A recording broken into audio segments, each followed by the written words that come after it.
It is time, so I'd like to call this meeting to order. Please stand and pledge to the flag. I pledge allegiance to the flag of the United States of America and to the republic for which it stands, one nation, under God, indivisible, with liberty and justice for all. Thank you. Before we start the meeting, I would like to say welcome to all of our new people here. We're so happy to have you. And I think you've undergone some training if you're new. But Mr. Trask is awesome, and he will answer any of your questions. My name is Rhonda Coy, and if you have any questions, I won't answer them. But unless he gives me the eye, then I can. So, the first item on the agenda is the approval of the minutes dated July 11th, 2024. They have been attached. So, does anybody have any questions? Or would you like to, oh, I'm sorry. Yes, we do have an open forum. If anybody has something that they would like to discuss or talk. Oh, here we go. Please state your name and your address. David Lint, 620 Bay Lake Trail. The reason I'm here is for a series of code enforcement issues that I would like to see addressed by the city of Oldsmar. It has nothing to do with any of the recent hurricanes. It has to do with a piece of property that is in the process of changing hands. These code enforcement issues involve multiple constructions, multiple structures, a lanai, a pool, all built without permits, without reviews, without inspections here in Oldsmar, and the home is currently up for sale. It was purchased by a real estate investor who is looking to do some upgrades to it and obviously resell it. I went down and talked to Mike Daly, the Director of Residential Appraisals at Pinellas County Tax Assessor's Office. He was very informative as to what the tax collector's office could do, the property appraiser, but boy, he did not want to get involved with code enforcement issues at all. In essence, if there was a helicopter landing pad there and they could show that it was of value to the property, they would go ahead and do it because they are not going to do any sort of code enforcement issues. He did ask me to get in touch with one person, Greg Silliman. Yes, sir. I sent Greg an email and sent another one off earlier this week. I'm still waiting for a reply on those emails. Okay. The thing that I want to avoid here is someone moving to Oldsmar. And as the moving truck is putting stuff into their house, they're told, oh, the decks out back, both of them, get rid of them. The pool out back in the flood zone, get rid of it. The lanai, which does not meet wind code, get rid of it. The 4 auxiliary structures that you've got, get rid of it. Oldsmar only allows a 6-foot fence, get rid of the 8-foot fence. So, with 2 minutes and 37 seconds down, that is what I would like to bring to your attention, and I would just like to see that at least an assessment or an investigation is commenced. Thank you, Mr. Lynch, for your comments. And we, as the Code Enforcement Board, hear things after the fact that they have been noticed, but we will make sure that they are heard at City Hall. Thank you very much for your time. Thank you for coming. Can you give us an address? 622, Not yours. correct, The other property? 622 Bay Lake Trail. All right, thank you.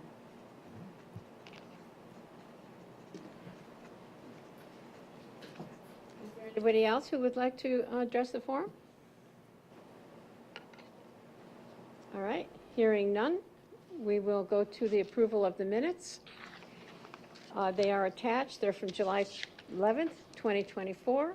I will entertain a motion to waive the reading of the minutes and approve as printed? So moved. Mavis. Mike Carroll, and any discussion? All in favor? Aye. Thank you. All right, new business, the election of the vice chair. Our vice chairman has resigned, so we will elect a new vice chair going into the season. So is there anybody who would really like to consider this position? Other than being new, I would. Anyone else? Mr. Carroll has shown interest in being vice chair. Could I have a motion? Motion. Okay, Kathy? Okay. Ralph, second. Any discussion? All in favor? Aye. Aye. Congratulations. I knew I sat by you for a reason. And I saw her kick you under the table. That's right. I probably Perfect. deserved it, though. All right, now we're going to have a staff update on the code enforcement update is what's happening. Okay? And are you going to do this, Tom, or Greg? Okay. This is Mr. Greg Stillman, Yes. our code enforcement officer. Hi, I'm Greg Silliman, the code enforcement officer. So I'll just touch base with you. I haven't received any email. I'll get with you after this. No, I'll get with you after this because I haven't received any emails. Okay. Exchange contact info. Right, we'll check the emails afterwards to make sure we're all on the same page, okay? Thank you. So I was going to do a short presentation. Can you hear me? Correct, speak into the microphone. Okay. All right, so Greg Silliman, code enforcement officer here in Oldsmar. Just giving you a rough idea of what I do as code enforcement in the city. Our primary goal is to get voluntary compliance, that's through Florida statutes, from our citizens. So I kind of go out and I educate people that might have violation or code ordinances. I conduct patrols of the neighborhood. I respond to complaints I receive. When it comes to the case of needing so, I prepare notice of violations. After that, if there's no compliance, I do a notice of hearing. That would bring it in front of you guys, the Code Enforcement Board. Primary responsibilities are serving the residents here in Oldsmar, property maintenance, enforcing temporary signs, permanent signs, and then removing illegal signs from the city right-of-ways. I conduct inspections, basic overall code enforcement, and now recently, as we all know, flood damage support. So enforcing city codes, it can include, it's not just this, but it's zoning issues, trash and debris on properties, junk or inoperable vehicles. Obviously, that one's not really doing too well. Signs, graffiti, and then property maintenance for commercial and residential properties.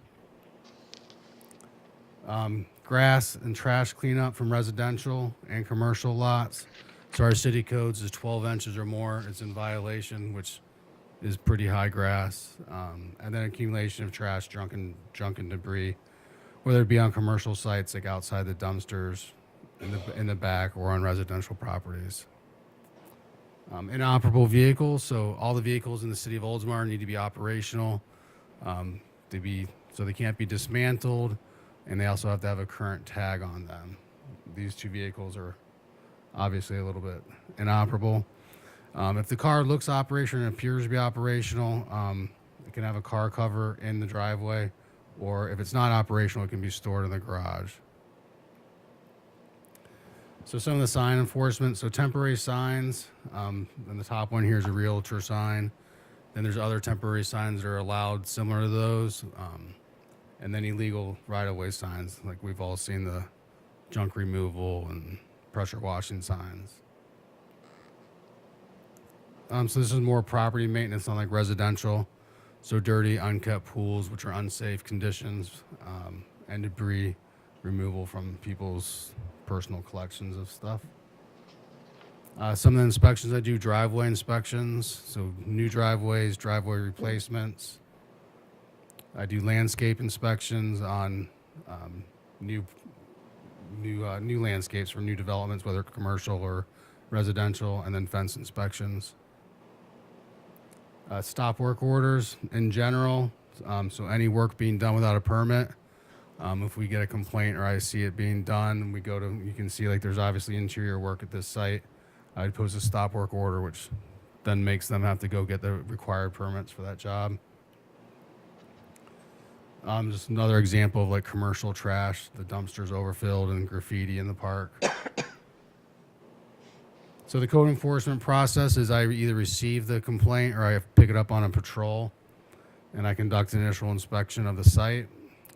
I always try and reach out and speak to the property owner because they're going to be the ones that receive the fines if there's fines instilled on the property. If it's a rental property, those fines don't go to the renter, so I like to touch base with the owners.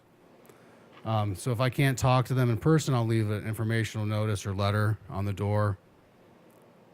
Then I try and follow up with the owner if they don't come into compliance. If they still don't come into compliance, I can issue notice of violation at that time. In that violation, there'll be a time span of a reasonable time that they have to comply with that letter. If they don't, I'll re-inspect and then do a notice of hearing. So some of the flood-related activities that I've been doing, which are kind of new recently. So right after the storms, we did the initial damage assessment. It's called like a windshield inspection. So we drove around all the residential properties in Oldsmar, took pictures of the high water mark lines and any damage we saw to the homes. And that in our computer program that reports back to Pinellas County, and they compile all that data. Post-storm monitoring for work being done without permits in the affected areas. So that kind of changed. If the flood-affected houses require permits for things that we didn't usually require permits for, because it goes under our flood standards. So if I post a stop work order for unpermitted work, then I follow up on the status, seeing if they're getting the appropriate permits or what they're doing that they need to apply for. Right now, we're tracking and contacting all the owners of substantially damaged homes to kind of educate them on, let them know their options of what they can do if they do a reassessment to try and get out of substantial damage, back just down to damaged, and their other options to elevate, to demo, stuff like that. And then special trash and home debris cleanup. So that's ongoing. It's a lot better now than it was right after the storms. I'm sure everyone saw that. So, but there's some people that are kind of starting a little later than everybody else doing demos, and they put it out on the curb, but now we don't have that special pickup, so we have to inform them that they need to do it. So since those floods, we've posted 24 stop work orders for just flood-related repairs. 2 notice of violations have been sent out for homes that have done work without permits. Right now, we still have 77 substantially damaged homes that we're trying to work with. This is an example of one of the stop work orders. So with the storm damage, you could demo the storm damage out of the house without the permit. But this person kind of went a little bit overboard that. It's like he decided to do a total renovation. Yeah, no. So then that's going to require a different set of permits. Here are some numbers for the fiscal year, so from October to February. The first one is code enforcement complaints. I need to change that. It should be like complaints or cases. So they're not all cases or all complaints, but 338 total. Door hangers and warning notices that I've left have been 80. The number of violations sent out in total is 3. The title searches I do for houses that are going for sale or refinance are 154. Total fence, driveway, and landscape inspections is 10. Illegal signs removed is 539. The signs kind of really increased after the storm from contractors putting signs up every day. And then voluntary compliance out of the cases are 54. Okay. I think that concludes that. Thank you. Interesting. Does anybody have a question for Mr. Stillman? So of the 77 houses that are being damaged, how is that working if the owner isn't doing anything and the property is just sitting there with a tree on the roof and it's dilapidated and obviously unsafe? Are we following through with anything with those? Or are we just sitting still on those? So right now, the 77 are substantially damaged homes. So this, if the house is considered substantially damaged, the house can't, it's going to have to be elevated or brought into current flood standards. So pretty much demoed and elevated unless they could vacate the first floor of the house Right. as living space and build up on top of that. So right now we're trying to educate people and encourage them to do the reassessment if they think they can get out of that substantial damage Right. and be brought back into just the damage consideration where they'd be able to do the repairs if they're under the 49%.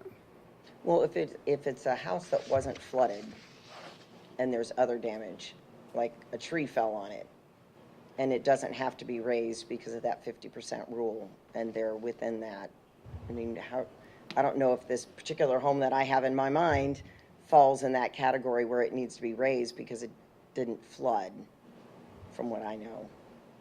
But it has a tree That's sitting going to on be it. like a case by case basis. So I would have to look at the case individually and Oh, it's a house that's been cited before because it's it hasn't been mowed and the grass is always long, the one that's on Washington Avenue and St. Pete Drive, that house that's on the corner. The yellow house.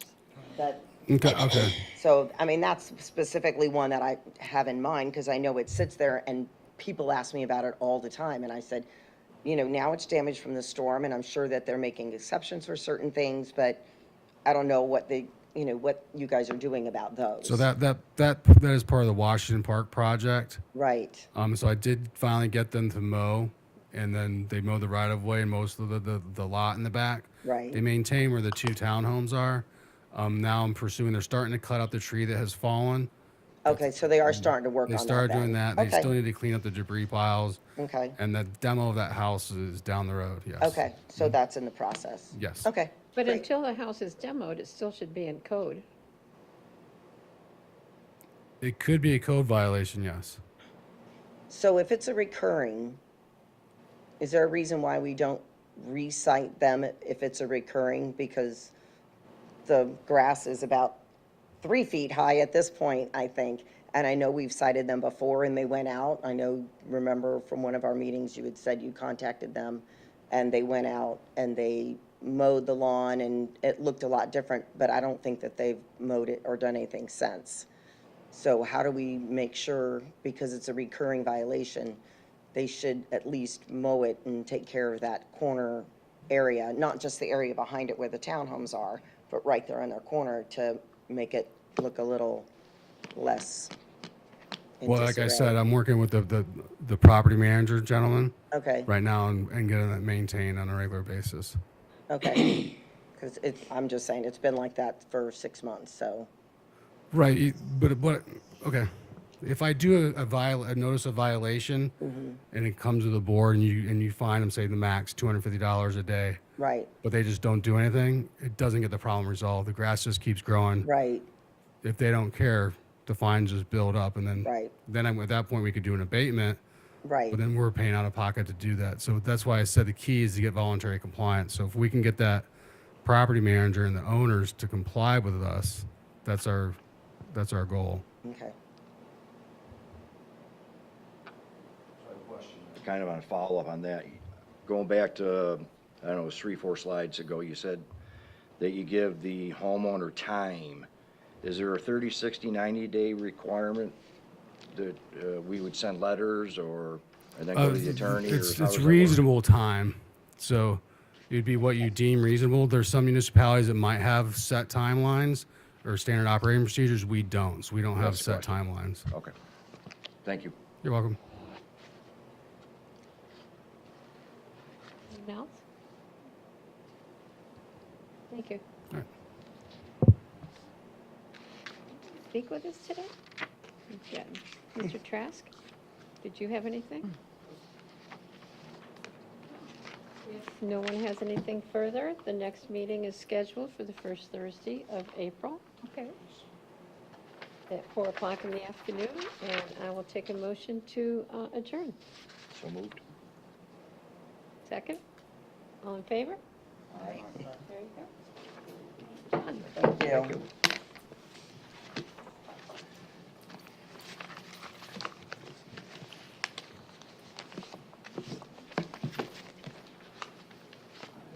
So sometimes, you know,